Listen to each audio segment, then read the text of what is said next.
Tell 'em what you think. This audio is designed to help you prepare a submission to the New South Wales Government Planning Department about their recent wind energy guidelines, to be received by January 29. It is loosely based on the detailed submission prepared by Voice for Walker. Let's go. The New South Wales Government Planning Department's recent wind energy guidelines raise a legion of worries, especially when viewed from the perspective of those rural communities that are expected to bear the major burden of energy transition. Walker is one such burden bearer, and we at Voice for Walker strongly urge community members to make the Planning Department aware of any faults or inequities in those guidelines, with a submission to be sent by January 29. That submission does not need to be long and detailed. A couple of paragraphs on one issue would be fine. More if you wish, of course. Listen to this audio for ideas, and should you want more, refer to the Voice for Walker submission itself.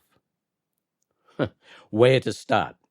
Well, there are so many problems with the wind energy guideline that it's hard to decide where to start. But perhaps something as basic as social license might be good.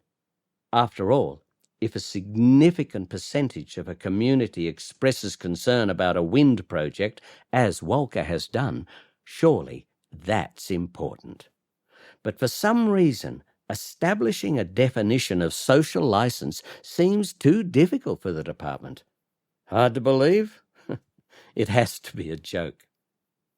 Or you could base your submission on the irrelevance of the RES concept as a pathway to energy transition. Let's face it, the RES idea has resulted in unacceptable cumulative impacts of wind projects, as well as inequities for rural communities and LGAs, and has essentially outlived its purpose. The department itself accepts that projects will need to grow outside RESs, so why do we still have to have them? That's got to be another joke, surely.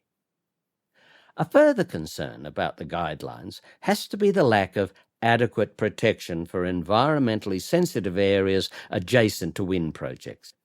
National parks, World Heritage and wilderness areas need guaranteed protection. Nor is it enough to wait for the EIS stage to apply any impact management. That should happen as early as possible in the scoping process. Moreover, a buffer zone of 10 kilometres should be mandatory around such environmentally special areas. Anything less would also be a joke. But one truly serious concern about the guidelines, and this is definitely not a joke, is the fact that, and I quote, "The Minister will consider requests to declare wind energy development to be critical state significant infrastructure, CSSI, if it includes a significant energy storage system, for example, a delivery capacity of 750 megawatts or more."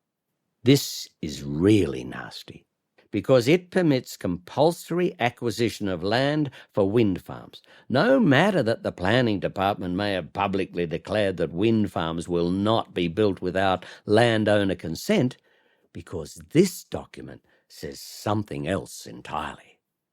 It's a thinly veiled threat, a bit of bullying, actually, well below the belt. But if you really want something to worry about in these wind energy guidelines, go no further than decommissioning and rehabilitation. That pair represents a potential nightmare of monstrous proportions, financially, environmentally, socioeconomically, and more. For example, if a community holding a wind project at the end of its life turns out to be non-financial, and that's perfectly possible, the company could easily walk away from its responsibilities. if there also happens to be no rehabilitation bond, and that's another real possibility, guess who could be left with the bill? Yep, the landholder or even the local community. And that could mean big biggies. I wonder who'd be laughing then. The only safe way to protect from abandoned assets is to have decommissioning bonds starting early in the operational life of a project. Tell that to the department. As well as all the above issues, there's a whole raft of other problems with the department's guidelines that we don't have room to elaborate on here, but certainly need mentioning.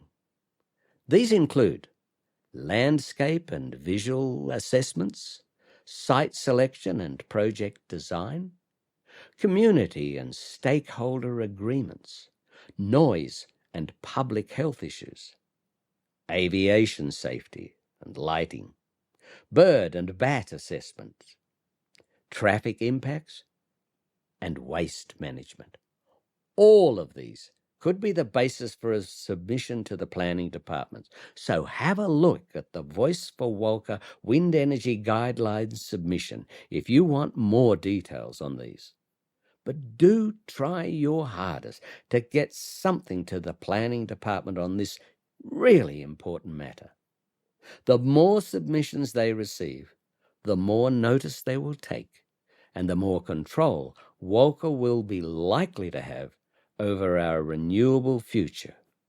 Go on, tell them what you think.